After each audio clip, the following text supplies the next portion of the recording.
Hi, welcome to Hey Look at My Thing with Keegan Reynolds, Rachel Bennett, and Aaron Irons. On this podcast, we share things we are enthusiastic about with our friends.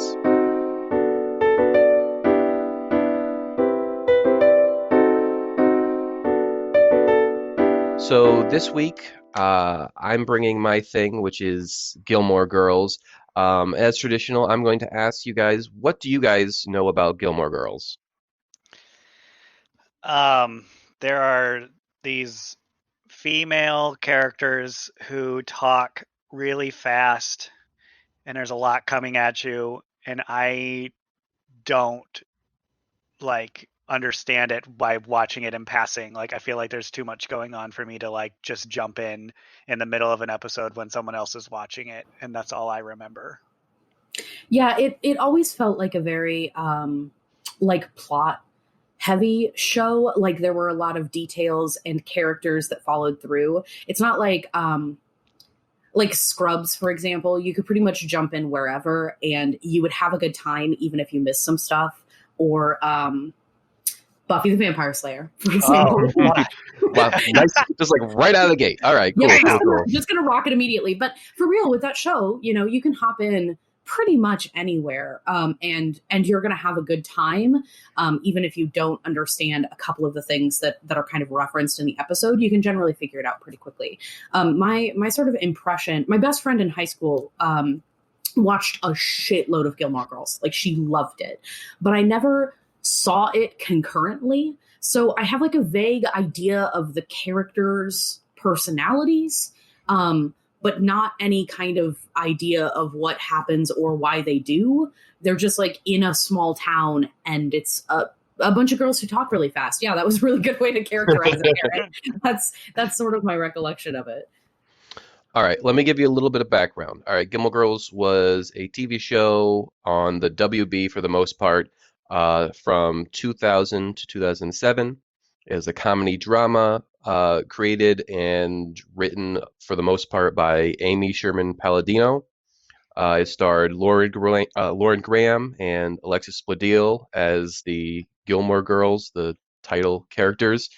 But it kind of had an ensemble cast of side characters that were all pretty good actors. You had Kelly Bishop and Ed Herman as Lauren Graham's parents, and they're very talented actors. Kelly Bishop is a Tony Award winner, and Ed Herman's been in a ton of stuff. And you had people like Melissa McCarthy and Jared Padalecki who have become stars in their own right. I assume you know who those two people are? Not I a have clue. heard the name of Melissa McCarthy, but that other person is completely foreign to me. Have you ever seen any Supernatural, the show Supernatural? No. I know Yes. Felicia Day's in Supernatural. I Well, know that the the, whole internet is so thirsty for the boys of Supernatural. he's There's one the of the three boys. He's boys. the older Okay. boy. Okay. Well, there's the Um, two boys, and then there's like the angel guy that yeah. everybody wants. Yeah, I don't know. That's a whole thing. He has a super cute YouTube cooking show with his kid that's adorable. That's what I know about Supernatural. Done. Uh, Nailed it. but they are more famous for those things now. But this is kind of one of their like start things. Melissa McCarthy. This was before she had a bunch of movies and was on that Mike and Molly TV show where she was, like one of the co-stars. Um, and there's a list of other guest stars and other reoccurring stars who are all very good actors. Um, it is known for a couple things, female lead characters, like you said, fast talking, and a lot of cultural references. They make, I wouldn't say dozens, but at least half dozens every episode. That, for example, when I bought the DVDs, some of the DVDs came with a little slip in there that had like the cultural references that they're doing, so that you could see exactly what they're talking about. Mm. Um, I came into this a little bit late. I started watching in 2006. I was living with a couple friends of mine, and I was renting one room there, just being a part-time security guard. And for some reason, there was a Gilmore Girls marathon on TV, and I like was just kind of flipping through, and I'm like, oh, I've heard of that. That sounds cool. And I started watching it, and these episodes were not in order. Okay, they were like from different seasons, so I plot wise I had no idea what was going on, but I was enthralled. I watched all of those. I immediately went to my computer to see if I could find more episodes for free because I was utterly broke. I found like one or two, and I'm like, okay, somehow I have got to see more of this series. So I took literally all the money I had and bought as many of the DVDs as I could with that money. Like I had literally $0 afterward. And I bought also like a portable DVD player to take to work overnights to watch them. And I watched all of these DVDs, and then I watched them again, and then I watched them again, and I'm like just over and over again. I mean, there's not a lot to do in the middle of the night when you're a security guard, but Right. I watched them like just over and over and over again, really, really enjoying them. I mean, there are things I could have spent my money on at that time. Like I didn't have a blanket that was good, so I was like freezing at night, but I instead bought these DVDs. That's how much I was enraptured with this show. That's some no lie, my dude. That's some whack ass fucking priorities. Listen, I was what? I was 22. I was very dumb because I was 22. But Okay. it was, I don't know, it filled a hole in me. Okay, like it was wholesome, and it was funny, and it was charming, and it is what I really needed more than physical warmth. I needed this. Okay. You needed the emotional comfort provided by this particular show. Exactly. And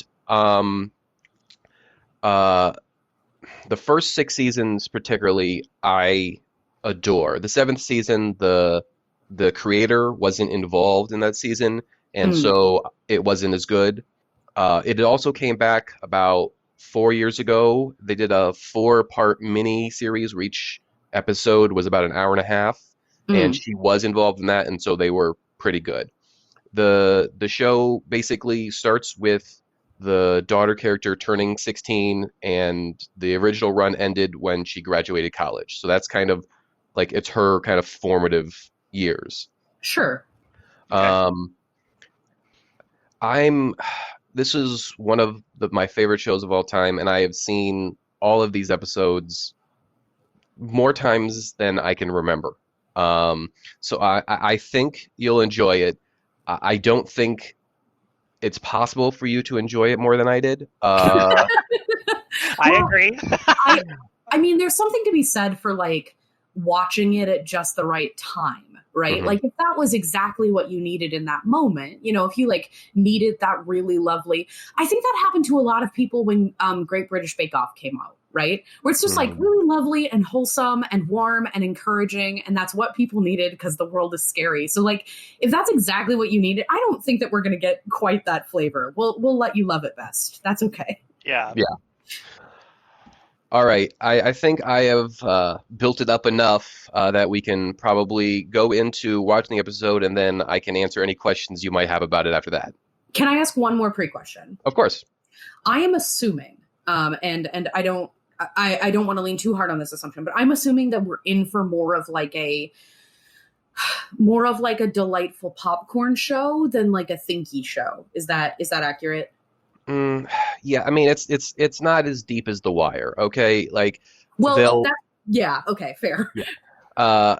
I would say that the deep parts of this show are about family dynamics and the dynamics that like Lauren Graham's character has with her parents and that she has with her daughter. Can actually get pretty intense and deep. And if you have any sort of like adversarial relationship with your parents or with an authority figure that was like that brought you up, like you will relate to this and you will find a deeper meaning in it. Okay. All right. Well, I'm pumped to jump in. I'm ready for it. Yeah. All right. I will see you guys after the break.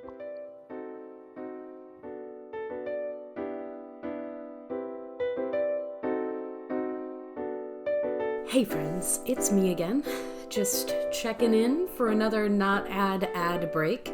I'm not going to tell you to spend any money this week, and if you have listened to any other episode, you probably already know what I'm going to talk about, and it's that time, my friends. Mail-in voting and absentee voting have started in a lot of states, and boy, howdy, is this election a big one. People have fought throughout history and time for the right to vote, and there are still people out there who call it a privilege. And if you have that right, if you have that ability, you gotta use it. You just do. Remember that your local elections are just as, and sometimes more important than presidential elections. Who's in the Senate determines a lot about the way that the government works. Who's in your city council determines a lot about what happens in your town. So do as much research as you can. Don't overwhelm yourself. Trust your heart. And make sure that you exercise the opportunity to vote if you have it. To make sure you're registered, you can go to vote.org, and they will guide you through the whole process. They have resources for requesting an absentee ballot if you have not already, or if your state did not mail it out to you. They have resources to help you find your polling place if you are going to vote in person.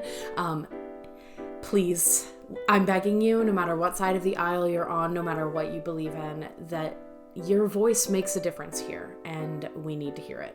So, as always, remember that we love you, and we're so grateful that you tune in to listen to us talk about our weird stuff, and we'll talk about our weird stuff with you more next time. All right. We are back. We have just watched the pilot episode of Gilmore Girls. And first impressions, Rachel, what do you think? Yeah, I can see why this was. I can see why this was like a balm to your soul. It feels very. It feels very like the year 2000 to me. So I think it probably hits with like a little more nostalgia than it did when you first watched it. And it also feels very like a. I know this isn't like a good way to split things, and it's like not fair realistically, but in teaching books to kids, we talk about like girl books and boy books a lot. This feels like a girl book, and I expected that, but also girl book has never really been my genre, so there was a little bit of like trying to get cozy in the girl bookness of it for me. But it's definitely fun and pretty lighthearted, in a kind of sweet way. Yeah.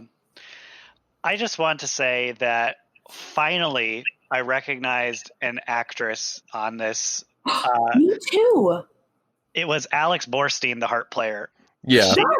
She's the voice of Lois in Family Guy, and she's a writer on that, and I recognized her immediately. So there you go, guys. It happened once ever. We did it. Oh my God, Erin, she is the person that I recognize too. It's the exact same person, but I recognized her from Marvelous Mrs. Maisel, where she is truly incredible and honestly like a complete icon and total life goal for me personally. She's like a chain-smoking badass who runs a comedy club and like talks people out of killing her by being like, what if we just bro and chill? And they're like, yeah, that does sound better than killing you. Like, it's so whack. She's so good. Anyway, she was also the person I recognized. As soon as her voice came on, I was like, oh my God. All right, two things about her. First, she was originally going to play the chef character, but had a conflict, so she wasn't able to. And about the Marvelous Miss Maisel, Amy Sherman Palladino was also involved in that. So that makes sense then. Yeah. So, okay, I want to come back to the chef character very much, but I think we should do a bit of a summary first. Yeah. Erin, you're the best at summaries, so we're going to let you do that. All right. Well, let's get started. Okay, I believe it opens up in a coffee shop / cafe, and it's the mother going to get a coffee, which is established very early on that she's a coffee addict. She kind of has a thing for the guy behind the counter, and then some got a very assertive man comes up to her and has a conversation with her, and she's very, very clear about you need to go, and he just doesn't. Her daughter comes in, and the creepy guy continues to hit on her daughter, and she's like, oh, hell no, and gets snappy with him. And he finally goes away. And it kind of sets up that these are some very strong female characters for sure. Yes. And it goes into schooling with the daughter. You know, she's at a public high school, so she's got some friends there. She meets a guy. Things are looking up for her, but she's also very studious. The mom works at a hotel, and she has a head cook who is good at her job, but she is terrible at everything else in her life. And also seems to be like a best friend. Like she's like over at their house and having dinner with them and that kind of thing. Yes, close relationship. So we find out that the daughter has been accepted to a prestigious prep school. So she would no longer be going to public school. She'd be going to this prep school, but it's expensive. And the mother, who doesn't have quite as much means as some of the other people sending their kids to prep school, doesn't have the money to front to give it to them, and they want it by Monday. So it's like, ugh. But lucky for the mother, who is Lorelai, and the daughter, who is also Lorelai or Rory, which is an interesting little tidbit because the mother naming her daughter after herself is very atypical, but in a man's world, that's also not so atypical. So it's very, very strongly forward in its feminism. Mm-hmm. So she comes from a very rich family. She resolves to go ask them for money, and they say, you have to have dinner with us every week, and we want you to give us updates on your daughter. Like, we want to be involved. And Lorelai, the mother, is very hesitant about this because her parents are very sharp in their criticism, and it's very apparent that they don't get along. There's some conflict with the daughter having met the boy and not wanting necessarily to go to the prep school. It essentially resolves with them going to dinner. Lots of words were said that were very hurtful, and they kind of leave just at this, like, almost at each other's throats, but like it kind of, the tension sort of resolves. The daughter realizes why the mom had to go to these dinners, and they have this like bonding relationship of, oh, you're doing this for me, and I really appreciate it, and we're best buds like we've always been. And I think that kind of is where we want to jump off next, is the mother-daughter relationship is very interesting. Yes. And I love how positive it is in general. There's certainly roughness around the edges where, I mean, you've got a 16-year-old daughter and a mother who is, you know, a single mom. There's going to be stressors. There's going to be reasons to be at each other's throats. But I really like how well they get along and how much they put aside the drama for the most part and say, we love each other and we want to be there for each other. Yeah, it's it was I think that kind of figuring out their relationship and the way that they interacted with each other. They set it up from the beginning with the creepy guy in the cafe that like they're pretty close in age. That and explain later explicitly that Rory is 16 and Lorelai had Rory when she was 16, right? Mm-hmm. So there's definitely an age difference in them, but that gap isn't super wide. And I think that, you know, later on she says this house has always been a democracy. And you can kind of tell that they're trying to set up a, like, these are two people who are parent and child, but also have a lot of respect for each other's agency and are legitimately quite close. She says, as they're like fighting about the Friday night dinners, I knew you didn't have a thing because if you'd had a thing to do, you would have told me. Right. So it's clear that like there is a lot of open communication and there is a lot of trust and there is a lot of respect for each other's like agency and ability to make decisions for oneself. And that the threatening of that is sort of what causes the rift here, I think. I want to talk about the timing because when you talk about them being the daughter being 16 and the mother being essentially, you know, 32, yeah, I'm realizing like this came out when I was maybe 13 and I am now 33. Yeah. So I'm older than the mother and I was younger than the daughter when this came out. Like, that's such a weird juxtaposition to me. Right. If I don't, when was this show, Keegan? I don't know if you said it Yeah, earlier. I did. It went on. The original run was from 2000 to 2007. So, um, I think I didn't come to it till 2006, and it would already Mhm. be in then. So I was about 22. Like I was like halfway basically between these Right. two people. So I could kind of relate to both of them in different ways. Hmm. Um, I like I one of the I, I don't think it was that subtle, but her being 16 and her mother's, sharpest memory of being 16 is getting pregnant and having that incredibly life-changing, life-destroying, creating, uh, you know, year of being pregnant at 16. And I think in a lot of ways, she projects some of that onto her as the series goes on. Hmm. She has that fear of, I don't want you to have to go through all the difficult, very hard things I did at 16 when you're 16. It's like, I want to make this better for you. And so sometimes she can push a little bit too hard because of that fear. Right. There's a couple things I really love that we got to see, and there's a couple things that I really love about the show that we didn't get to see because it's a pilot, and so you're limited on kind of the little tiny things that they'll sprinkle in throughout the Hmm. series. First, I really love the title music. I used to like most shows. I'll like skip through the intro. I never Yeah. skip through the intro. I always listen to it. I usually sang along. I Um, love the art of the like extremely extended, like mid 90s, and it was pretty much done by the mid aughties intro, right, where mhm. you get like the long intro scene and the like zooms on characters and like Yeah. it Yeah, just and the like peppy music in the background. Again, coming right back to it because it's a TV week. Buffy does a great job of that, and that was one where like I almost Yeah. always watched the intro because it's just a complete jam.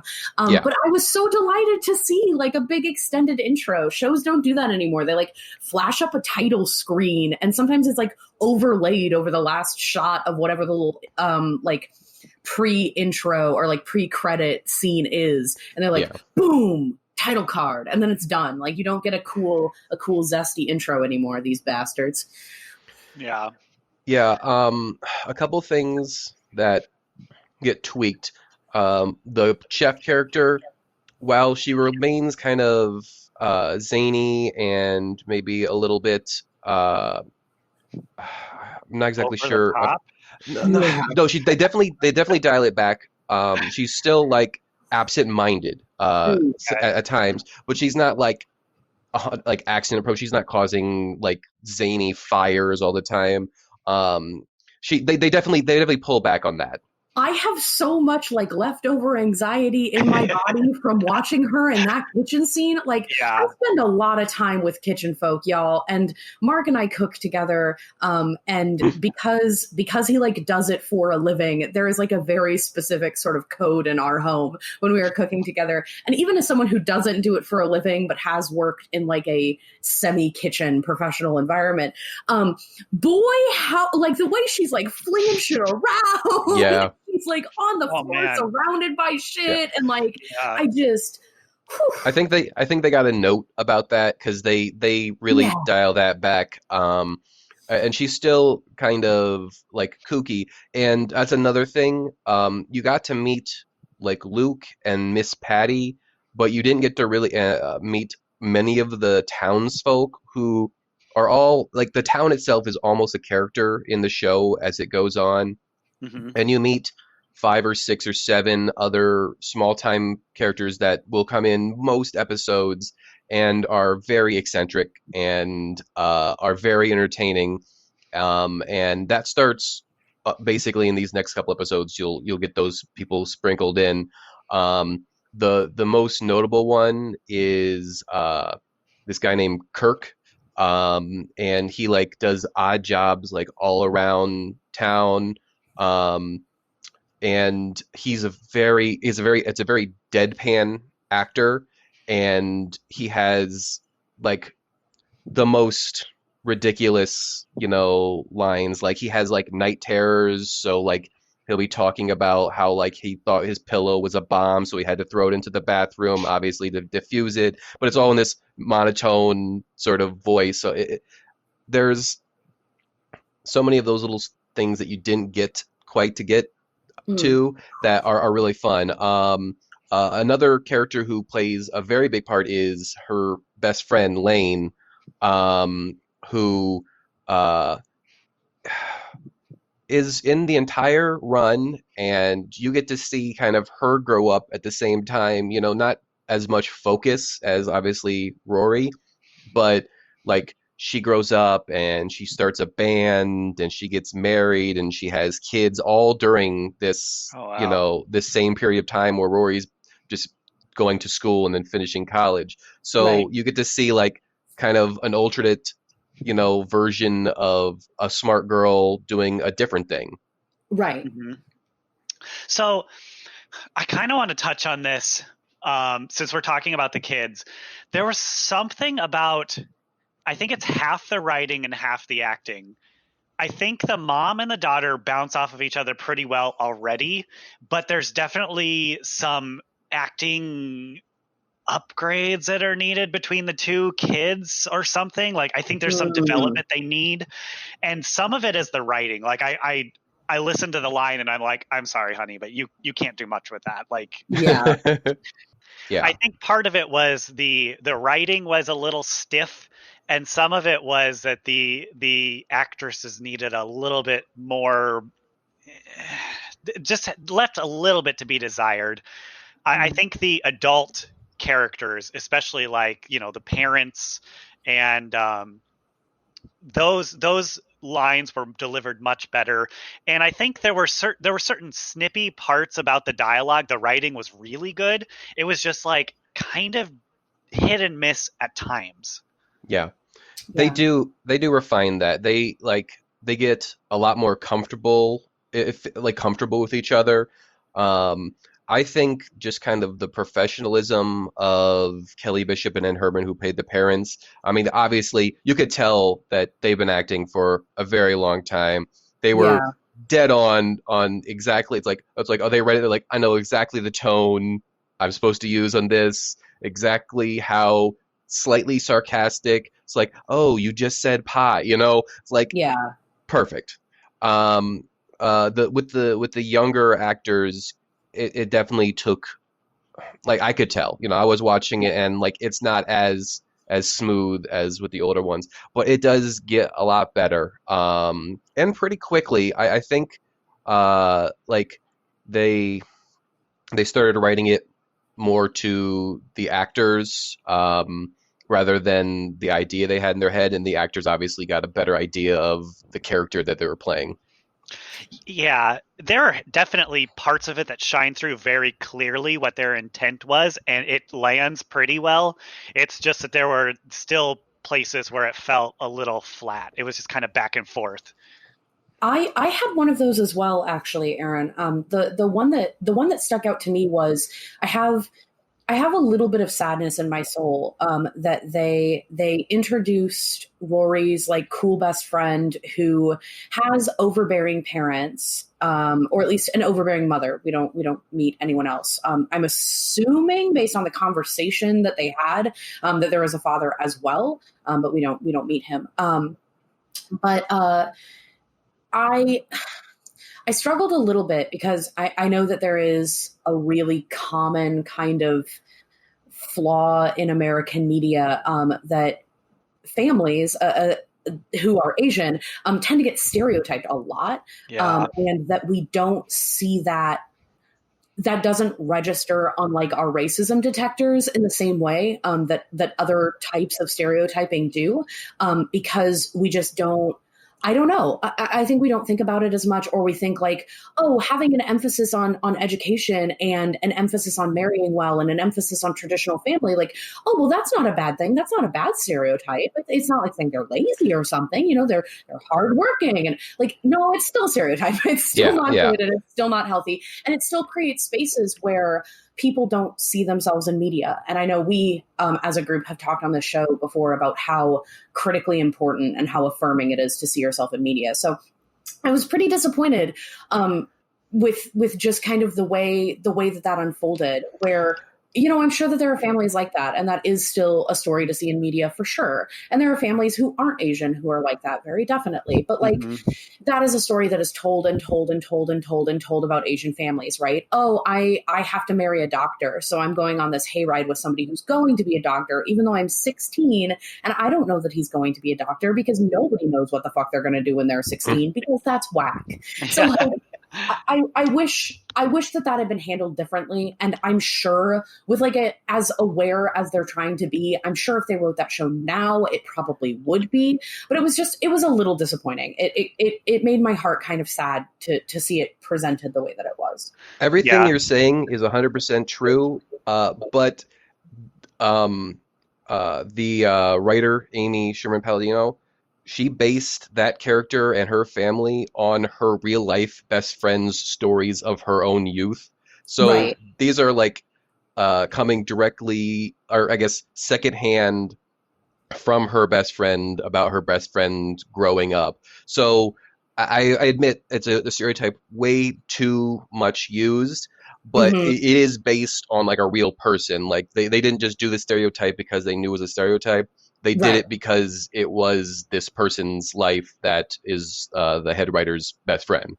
Yeah, and like that's what makes it hard, right? That's what makes it difficult. Is the problem is if we fight too much against that, it also like again cuts out another group of people, right? Because there are people who live that life, and there are people who live that experience, and there are different cultural expectations that run through families with different cultural backgrounds. So it gets kind of complex, very definitely. I am not like horrendously surprised, and again, like I'm not gonna go off and get offended on behalf of a group of people who can speak for themselves unless they've spoken about it. But like that, it was just something that stuck out to me for sure.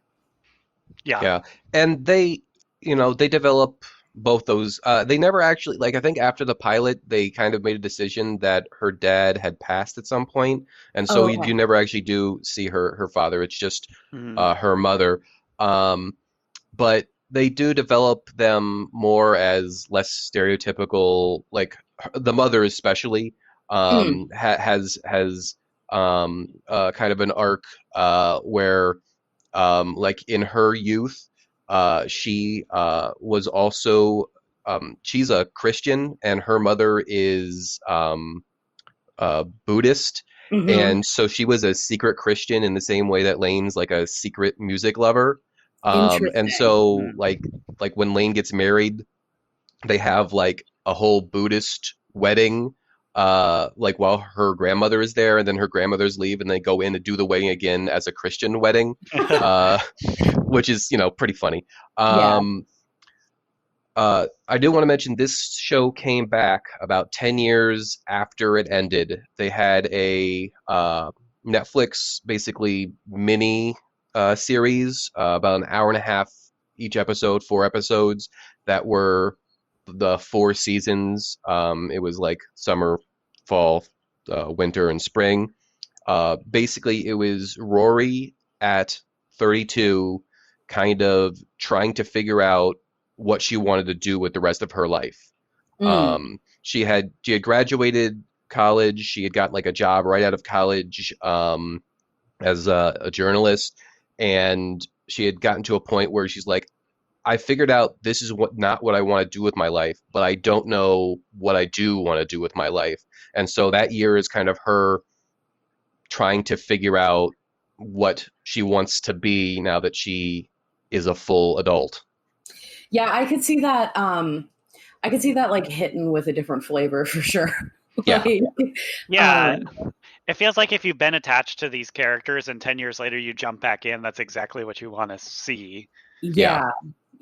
Especially because the end of this is when she's like just getting out of college, right? So that's like, whew, that's like a journey that people find themselves in. And probably for most people who would be watching like a 10 years later, they're probably at the point where they're like assessing their life, like, okay, now what? Yeah. What do I do? It was really weird. At the end of the run, like the very last episode, Rory goes off to cover the primary for the 2008 presidential election, and Oh, sure. she's covering Obama's president. And they wrote this in 2000, like before he was actually elected. They just kind of like guessed, it's like, oh, where he's gonna be covering Obama's primary or yeah, the primary campaign. So it was like that was like her start in journalism, which they mention like in the later episodes. Um, you don't get to see much of this, but a large section of the show deals with Lauren Graham's interpersonal relationships. She dates a couple different main people throughout the show. She dates like Rory's father, who you see come in at some point, and Hmm. she dates Luke. Obviously, that was the guy at the diner. I didn't Um, see that one coming. Oh, yeah. what a twist. Um, and she has like one or two other kind of minor ones, but uh, um, her life usually takes a secondary to the daughter's life. It is, I'd say, like 60-40 daughter's story over mother's story. Um, uh, but you definitely do get that as well. So you get like that adult kind of relationships, not only the teenage, relationships and college relationships from Mhm. that way. So when I was watching it, like just seeing the different relationships on the screen as somebody who was between those two ages, it was, I don't know, it was really fascinating to me just to see like the difference in how they handled their relationships, um, and how the problems that came up. Right. I want to ask, did you guys enjoy the show? Yeah, I would say um, I know I'm not the target audience. That's perfectly fair. But again, Keegan, you're probably also not necessarily the target I was audience. not. Yeah.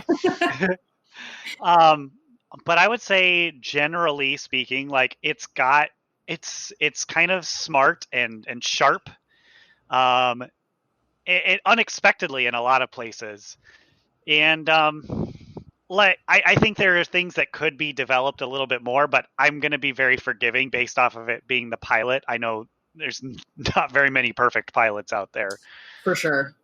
Yeah. Oh, did you notice the various very varied cultural references that they scattered throughout the show? Yeah, there's quite a lot of them actually. I was a little bit worried that I wouldn't understand most of them because straight up, like in 2000, I was 7. So my memory, my like conception of that time period is wobbly at best. But most of them were like, I think that they chose really well, Hmm. as evidenced by the fact that most of the references that they were making were pretty enduring. They had continued on those like media properties and things like that had continued on long enough, and had become enough a part of the like collective consciousness that even though I was 7, 8 when the show was coming out, I still knew. I don't think there were any references where I was like, I don't get that. I don't know what that is. Yeah, I mean, a lot of it like was even reaching farther back than 2000. Like Yeah, Officer Yeah. Krupke, West Side Story, and Zsa Zsa yeah, Gabor. Like I kind of know these things, but that's not 2000 pop culture. No. that is No. true. Yeah. They definitely go back to like to wherever they want to go. Usually there's usually like old Hollywood gets thrown in there a fair amount. Hmm. Um, and then you had like, Rosemary's Baby, and you had Hmm. FloJo. I don't know. Do you guys know who FloJo is? That No. is like a familiar name to me. So she Um, was an Olympic track star, right. uh, which was famous in like late 80s, early 90s. So I mean, like even in 2000s, I don't expect that reference to to be known by anybody who didn't watch like the 1988 Olympics, you know? Especially like the target audience of the show is probably girls between like 13 and 25, right? Like Probably. my guess would be that that's like the premier demographic for this show. Like they probably wouldn't have known that unless they were really into like track. If they like ran track in high school or whatever, that's recent enough that she might have been a name that they knew. But Yeah, I'm still not 100% sure why it hit me so hard. But I remember just like going around town trying to find the DVDs for the seasons I didn't have because I like found like some of them, but I couldn't find the other ones. So I went to like every Best Buy like within, you know, like 30 miles, like trying to find the fifth season DVD because nobody had it yet because like the sixth season had just began, so it like just came out. Yeah, I think despite the fact that you're not in the ideal demographic, right? I think for me, like just outside of that 13 to 25 girl, the sort of relationship between Lorelai and her parents is what hit me harder, which is fascinating because like on paper, they could not be more different from my own. Like, they're just, it is not that situation at all. But I think out of the things, that's probably what connected with me the most. It was an enjoyable watch. Like, I don't know that I would have traveled around town and prioritized buying the seasons of it over a blanket. But it was enjoyable. I appreciate, I know we've talked about this before, but I do appreciate a show that you can like throw on in the background while you do something, and a show that has like rewatchability to it for that purpose. Like, oh, I can put this on in the background. The visuals are lovely, but not stunning. And it's not like a masterpiece of cinematography. You know, I can absorb this story after I get to know the characters and sort of bumble around my house folding laundry or whatever. And I think that it could easily sort of like fill that place in my day-to-day life. Definitely. Yeah, I agree. All right. Any closing thoughts? Yeah, so I believe we have Aaron up next. Do you know what you would be presenting for us? I have no damn idea. So it's going to be a surprise the next episode. Yay! Oh, surprise episode. Yeah. That sounds terrifying. All right. Thank you so much for watching or listening. I've been Keeghan Reynolds. What? I'm Aaron Irons, and of course we have Rachel Bennett. I guess I've been listening to too many podcasts because I'm like, oh yeah, everybody has outros at the end, so I just Let's like have an went outro. into one. Yeah, let's do it. Yeah. You're watching the magic happen, friends. Yeah. You're listening to it live. This Yeah. is it. If you're wondering how the sausage gets made, it's this. Here's the rough word that you don't want to think about. Here it is. Anyway, so that's our outro. Okay. Peace out, and we'll catch y'all next time. Bye. Bye, guys.